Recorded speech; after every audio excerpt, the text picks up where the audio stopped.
Howdy, and welcome to Wise About Texas, the Texas History Podcast. I'm your host, Ken Wise, and I want to thank you very much for tuning in to learn a little something about Texas. Well, we just got through the 182nd anniversary of the Texas Revolution. I'm releasing this podcast in 2018, shortly after San Jacinto Day. I hope everyone listening had a great San Jacinto Day. I went, of course, to the San Jacinto Monument for the official state celebration. Wouldn't miss it. It was a lovely day, a little bit of rain, but it did not put any damper on the festivities. Be sure and put the San Jacinto Day celebration on your calendar for next year. I had the opportunity to give the keynote address at the annual gala benefiting the San Jacinto Museum. That was a ton of fun. Great Texas history crowd. President of the Texas State Historical Association was there. The executive director was there. It was a wonderful time. San Jacinto is something that we definitely should celebrate all through the year, but especially around the April 21st anniversary, and I hope everyone did that. I also want to mention a new podcast called Legends of the Old West, started by a friend of mine who lives in Brenham. His name is Chris Wimmer. Chris is a very talented writer and producer, and he's created a very unique Old West podcast. He's telling stories from the great history of the Old West, and it's very engaging and sometimes dramatic, and it's a ton of fun to listen to. So if you're into Old West history, which of course will include some Texas, then you need to check out the Legends of the Old West podcast. I actually had an opportunity to be interviewed by Chris for his third episode, which has been released, and he did an episode on some of the early Texas Ranger stories, and then we had an interview afterwards. That was a lot of fun to do and matched up well with the couple of episodes ago when I talked about early Texas Ranger history, which of course I'm going to continue to do, so check it out. I also want to mention a new museum that has opened in the town of San Felipe de Austin at the San Felipe de Austin State Historic Site. They've opened a museum commemorating the town of San Felipe, and it's a fantastic museum. We had the grand opening last week. Very well attended, beautiful sunny day out on the banks of the Brazos River, and the state has acquired even more of the town site, and so you will be able to stand at a large map outside on a patio and look around you and envision the old town of San Felipe. They've put some great markers up commemorating significant sites in the town, and you'll be standing right on the ground where it existed, so that is definitely worth seeing. They have Stephen F. Austin's original desk that he used there in the town of San Felipe, where he kept all his land files, etc.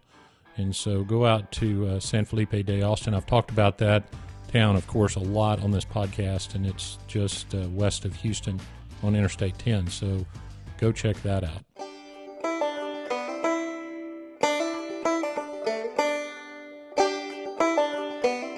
Well, as I mentioned, it's after San Jacinto Day. So after San Jacinto Day, I always like to move the clock forward a little bit and get into some post-revolution Texas history, and that's what I'm going to do today.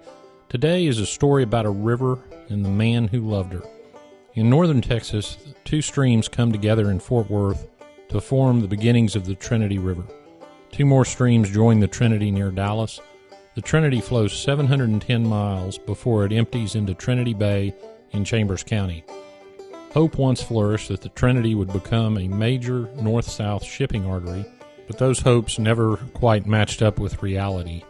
They were abandoned, actually, when it became apparent that dredging the Trinity to a degree to make it navigable was just too much work.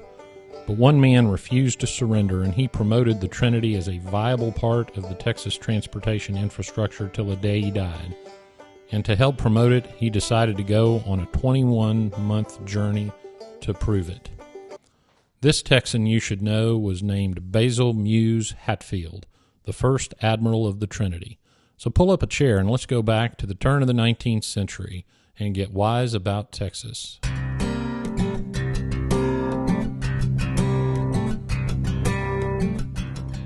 The Trinity River got its name, we think, from a Spanish explorer named Alonso de Leon in 1690.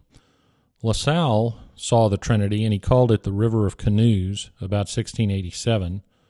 And the Trinity River, after 1690, was soon used consistently for commerce. As early as 1836, steamboats were traveling up and down the Trinity to the settlements as far north as present-day Anderson County.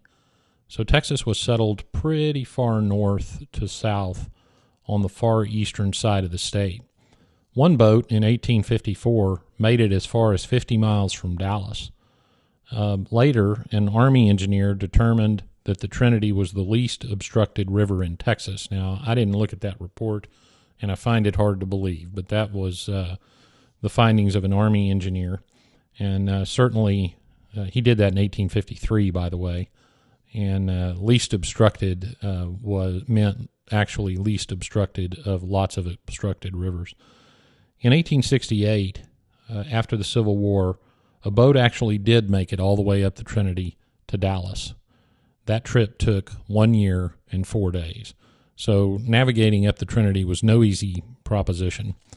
Eventually, the railroads came along, and the riverboat business declined, but the railroads were expensive, and a few folks still believed that inland rivers would provide an important opportunity for commerce, and that's where we meet Basil Muse Hatfield.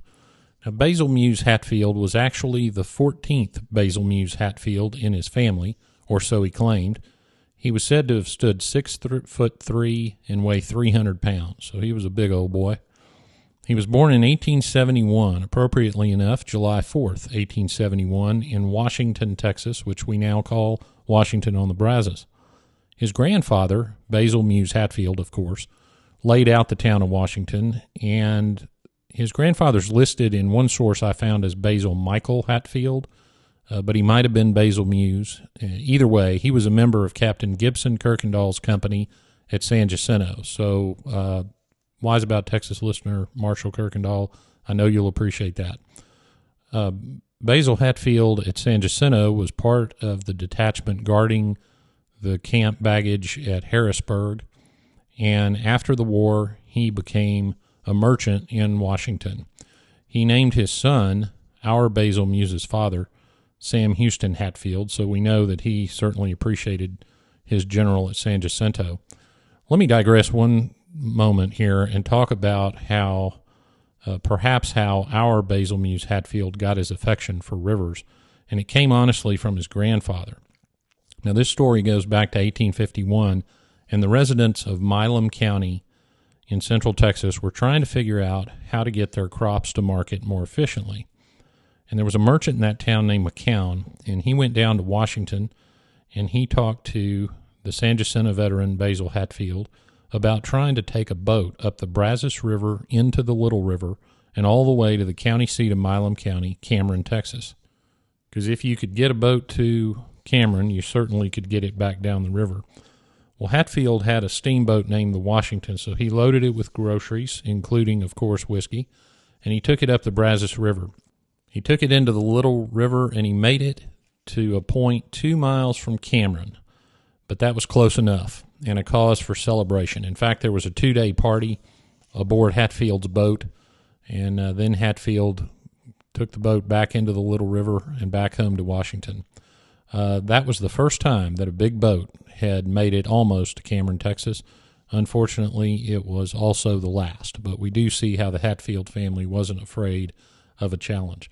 One other thing about the Hatfield family, our Commodore Basil Muse Hatfield was related to William Anderson Hatfield. William Anderson Hatfield was from Logan County, Virginia, now part of West Virginia. He was a Confederate officer and guerrilla fighter in the Virginia-Kentucky border area, and he acquired the nickname Devil Anse because he was such a fierce fighter. Now, the story goes that a raid occurred in 1864, and a Federal infantryman named Harmon McCoy raided a friend of Hatfield's named Christian, raided his farm, and Christian was killed in the raid, and Devil Anse Hatfield vowed revenge. Soon thereafter, McCoy was found murdered. The prime suspect, of course, William Anderson Hatfield. Well, it didn't ignite immediately, but it was that incident that was thought to be a catalyst for the world-famous Hatfield-McCoy feud. So on that note, we come back to our friend, Basil Muse Hatfield in Texas in the late 1800s. Born in 1871, as I mentioned, he had a very adventurous youth.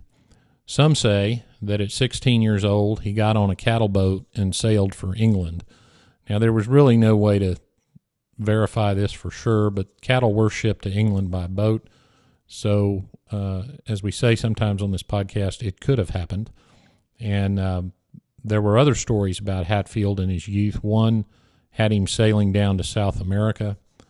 It's commonly thought that he fought for England in the Boer War in South Africa, as well as the Boxer Rebellion in China. The story goes that he got a medal from Queen Victoria for valor, but declined it, which so insulted the Queen that she put Basil Hatfield in jail. Now, I'm not sure if that's true, but Hatfield himself was quoted at one point as claiming to have stayed in some of the world's best jails. He claimed other adventures, too. He claimed he fought in the Spanish-American War, that he had mined diamonds and hunted ivory in Africa, and that he had found oil in India, present-day Iran, then Persia, Alaska, the Balkans, and South America. He also claimed to have studied Eastern philosophy with the Lamas in Tibet. That's the Dalai Lama type Lamas, not the furry, four-legged kind. He said that the Lamas in Tibet, while teaching him patience, made him transfer sand from one bucket to another 1 grain at a time. Well, if you can manage that, you certainly would be patient. One newspaper article quoted Hatfield as saying, quote, "Reality lies in this minute alone, the eternal now," close quote. Well, that certainly is an Eastern philosophy from Basil Hatfield, but I did as much searching as I could do in an effort to get this podcast produced, and it's remarkably difficult to find some of the records, rosters of the Boer War and the Boxer Rebellion. I did find some. I did not find Mr. Hatfield's name, but that does not mean he didn't do it. So anybody out there that's better with the military records of the Boer War, look up Basil Muse Hatfield and report back. Hatfield definitely mined silver in Mexico. He said that he knew Pancho Villa while down there, but had to leave when he was on the wrong side of a skirmish in the Revolution. So he came back to Texas, and we do know Hatfield was a geologist, and he began drilling for oil, and he got himself a little bit caught up in some issues related to the famous East Texas field. Now, the East Texas field was one of the biggest oil fields ever discovered, maybe the biggest, and set off an oil boom in East Texas. And long story short, to keep the prices high enough, they put quotas on the production. Well, if you produced more oil outside the quotas, it was called hot oil. And selling that oil outside the production quotas and the proper channels was contraband. So Mr. Hatfield ran into a little issue with that hot oil and may have gone to federal prison. One source I saw said that he had been in federal prison and pardoned. Now, I did look up the national pardon records, did not see his name. So we're just going to leave it that Hatfield was involved in the East Texas oil field. Somewhere along the way, Hatfield got enamored with the Trinity River and its potential for Texas. Now, I'm not entirely sure why, but of course we've established that he came from a line of riverboat captains, and so that may have had something to do with it. He worked in East Texas, or probably around the Trinity River, but there are several stories about Hatfield wandering around the Trinity River Valley, living off the land and sometimes the hospitality of others. One person who had hosted Hatfield in his house recalled him eating a pound of bacon and a dozen eggs for breakfast. Now, certainly we can all aspire to that, but that sounds like a lot. There's an author of a book called Mavericks named Gene Fowler, and he quotes Hatfield as saying, quote, "One chicken is too little, but a turkey is a little too much," close quote. Certainly sounds like something that Hatfield would say. So Hatfield started to talk up the Trinity as a source of inland commerce. He took a group up the Trinity in the mid-30s. Now, this would have been during the Depression.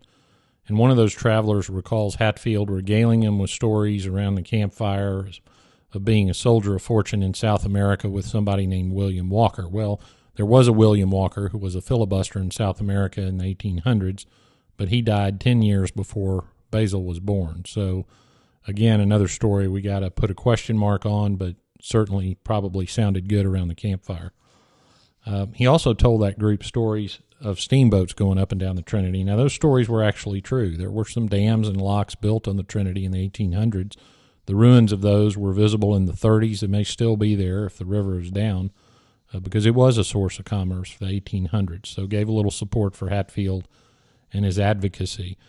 During the Depression, he formed an association to try to teach the people along the Trinity to use natural items for some sort of industrial purpose. It was kind of an early form of foraging in nature, and Wise About Texas listener Rachel Stinson, the official foraging consultant of this podcast, I'm sure you'll like that. He took a break from all of this river advocacy to do something absolutely opposite of what he had been doing, and that's to enter politics. Now, listeners of this podcast will remember discussing way back in the earliest episodes the 1948 Lyndon B. Johnson Senate election. And as part of that episode, that was Lyndon Johnson's second run for Senate. His first was 1941. In 1941, there was a special election for Senate, and the governor, Pappy Leo Daniel, was going to enter that election along with Lyndon B. Johnson and 27 other people, including our buddy Basil Muse Hatfield. He signed up to run for Senate. He started calling himself senator. He actually got 83 votes in that crowded field. He finished 17th, which is not all that bad for a first-timer. And Time magazine, in an article about that election, referred to Hatfield as the Commodore of the Inland Rivers. Hatfield himself started calling himself senator during that time, thinking and saying out loud that if you didn't count the votes before the election, you might not get any. Well, shortly after this campaign, Basil Muse Hatfield shaved his prominent beard and cut his very long hair that he had grown as a Commodore, and because he had a new project in mind. And the great Dallas writer Frank X. Tolbert mentioned that Hatfield had a habit of smoking his cigarettes too long and setting his beard on fire. So maybe it's a good thing that he sort of cleaned up because he was about to embark on a fairly unusual project for a geologist. Now, let me give you a little bit of flavor for Hatfield with another good story, not directly related to the river, but to give you a little bit of flavor of the kind of character Hatfield was. And the fact that I just mentioned his geology made me remember this story.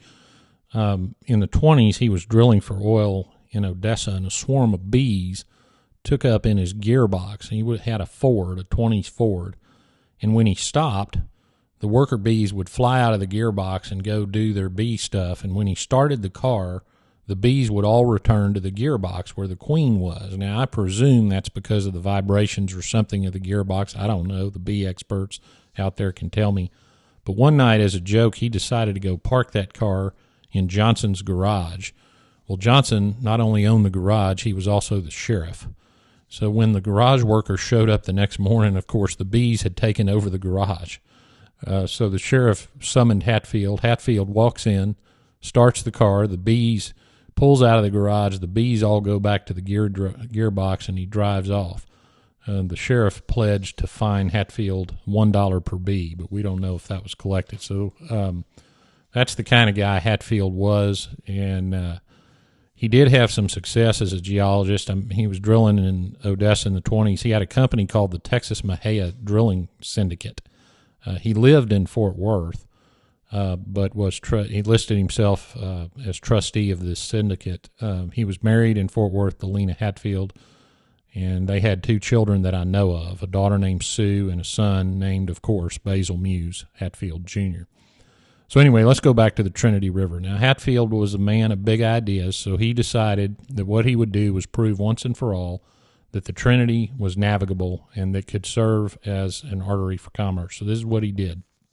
He announced he was going to take a boat from Fort Worth, which he called Port Fort Worth, all the way to Chicago in time for the Century of Progress exposition. Now, the Century of Progress exposition was slated to run from May 1933 until October 1934. So on August 23rd, 1933, Hatfield and a crew of 4 other men got in a boat. Hatfield had a 24-foot flatboat built. He had a cover over it so it looked like a 24-foot covered wagon, and he named it the Texas Steer. So he tied up at the Belknap Street Bridge in Fort Worth and had a big celebration to cast off and head to Chicago down the Trinity River. There were several songs. Newspaper accounts record a string band being present. They played Over the Waves, as well as an original song they had written for the occasion called 3 Cheers for Commodore Hatfield. And so Hatfield set off in the Texas Steer. Well, he got as far as Grand Prairie before he hit the first snag, reminding him of why this river wasn't generally navigated all the way to the Gulf. By the time he got to Dallas, he decided to add a small engine to the Texas Steer. So he did. He added a 1-cylinder engine. He kept going down the river, and he made it to Crockett, Texas by October. And on November 15th, 1933, he arrived in Galveston and docked at Pier 20. Well, then he took the Texas Steer along the Intercoastal Waterway to Beaumont, and he arrived in Beaumont on December 9th. Now, at each port that he pulled into, or each town, he would have this ship rechristened in a ceremony and generate some attention and interest. He eventually made it to New Orleans, and he decided wisely to hitch the Texas Steer to a towboat for a trip up the mighty Mississippi. Now, I mentioned earlier the Commodore's considerable appetite. While eating on this boat, the cook complained to the captain that Hatfield ate too much, so the captain ordered Hatfield to be listed on the ship's register as 4 guests rather than just 1. So his appetite hadn't decreased. Well, he made it up the Mississippi River, and he made it to Chicago. The Texas Steer made it to Chicago on July 1st or 2nd, 1934, having been gone from Fort Worth for almost a year. When he arrived in Chicago, the Texas Steer was decorated with pennants and banners. He had traveled 4,500 miles on 19 different rivers to get to Chicago. He had collected water from each of the rivers that he'd been on in jugs, and he had a ceremony where he poured all those river water into Lake Michigan. And the newspaper writers dubbed him the Texas Cowboy. So he spent his time in Chicago, and now he needed to get home. He took the Texas Steer back down the river, presumably at a faster clip. He arrived in New Orleans in October 1934. By April 1935, he was back in Grand Prairie, having gone up the Trinity. And in Grand Prairie, he asked the residents in the newspaper for a crosscut saw, 20 gallons of gas, and 5 quarts of oil. So I guess the trip had been a little hard on the old Texas Steer. Well, on May 23rd, 1935, the Texas Steer pulled up to the same Belknap Street Bridge it had left almost 2 years prior. There was a parade down Main Street in Fort Worth. In Fort Worth, civic leader and booster Amon Carter had an event for Commodore Hatfield. He presented him with a Shady Oaks Stetson. Amon Carter was famous. He had a ranch, a Shady Oaks Ranch, and he was famous for presenting these short-brimmed Stetsons to people that he liked. He gave Hatfield one of these hats, and he pronounced him the First Admiral of the Trinity. Well, Hatfield's trip, along the way, he had met 26 governors and 64 mayors. There were 60 banquets held for Hatfield along the way, and he played Santa Claus in 2 Christmas parades. I should mention the reason he did that was he vowed not to shave or cut his hair until he had completed his journey. He gave 439 speeches, and he covered 9,000 miles on the Texas Steer with a 1-cylinder engine. So I think the hero of this story, in addition to the visionary First Admiral of the Trinity, is probably that 1-cylinder engine that went 9,000 miles with the Texas Steer. Well, unfortunately, the dream of making a navigable canal out of the Trinity River never came to pass. And one day, while walking along the banks of his beloved river, he fell and he injured himself. Those injuries led to his death on March 23, 1942, at 70 years old. His death certificate lists the cause as gangrene as well as a diabetic coma. So I guess the 4 guests instead of 1 and the pound of bacon for breakfast came back to haunt him. Hatfield's last wish was that he be cremated and his ashes scattered in the Trinity River. He specifically asked that a band be present and play upbeat, happy songs like Turkey in the Straw or My Bonnie Lies Over the Ocean. Well, that process hit a roadblock because his son's consent was needed for the ceremony, and his son was serving in the Navy in World War II. He had been listed as missing in action for a time. The story is he was fighting at Corregidor in the Pacific Theater, and he was captured by the Japanese. The Allies torpedoed a Japanese ship off the Philippines, and it turns out that that ship was carrying prisoners, including Basil Muse Hatfield, Jr., who was killed in that ship sinking. Time slipped away from the family, and the ceremony was just never carried out. Well, finally, on Friday, August 14th, 1987, 45 years later, the Commodore's ashes were removed from a shelf in the Lucas Funeral Home in Fort Worth, where they had stayed for 45 years. They were taken to the Belknap Street Bridge in Fort Worth, where he had begun his famous journey. Speeches were made, a band played lively tunes, and Basil Muse Hatfield was returned to the Trinity River he loved so much. The First Admiral of the Trinity was a great Texas character. We don't have as many Texas characters like that, but you know what? The more I go around this state, the more I think maybe we do, and if you look for them, you'll find them.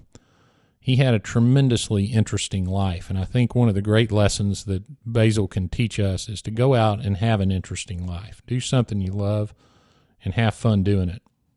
I found 2 quotes from Basil Muse Hatfield that I want to leave you with. The first is, quote, "I just want folks to remember there was a man who was willing to make a fool of himself if he thought it would help his fellow man," close quote. I love that, and I think it's a testament to Hatfield's genuine heart.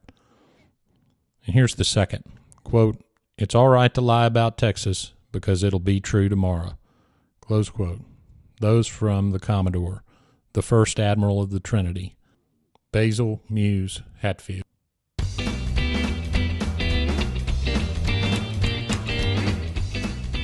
Now we come to the part of the episode I call Getting There, where I tell you where to find some of the places that we talked about in the episode. The Belknap Street Bridge in Fort Worth is visible. It's on the east side of town, visible from Riverside Park in Fort Worth. So you can go to Riverside Park and you'll see the Belknap Street Bridge. That's where Basil Muse Hatfield was finally laid to rest and where he started and ended his 2-year trip to Chicago. There is a marker in Cameron, Texas, where the steamboat Washington stopped for Basil Muse Hatfield's grandfather. It's about 2 miles south of town on Highway 77. That's US 77. It's right near part of 44 Farms up there.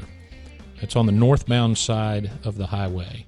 So before you get to the Little River, you'll see the marker on the right. It's a centennial marker, one of the gray markers that looks a little bit like a tombstone. There are several parks along the Trinity River, all the way from Fort Worth down to Trinity Bay near Anahuac.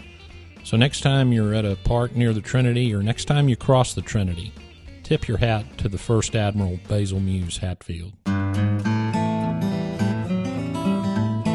Well, that wraps it up for this episode of Wise About Texas. I want to give a special mention to Cheryl Shaw, the chair of the Chambers County Historical Commission, for letting me know about Basil Muse Hatfield.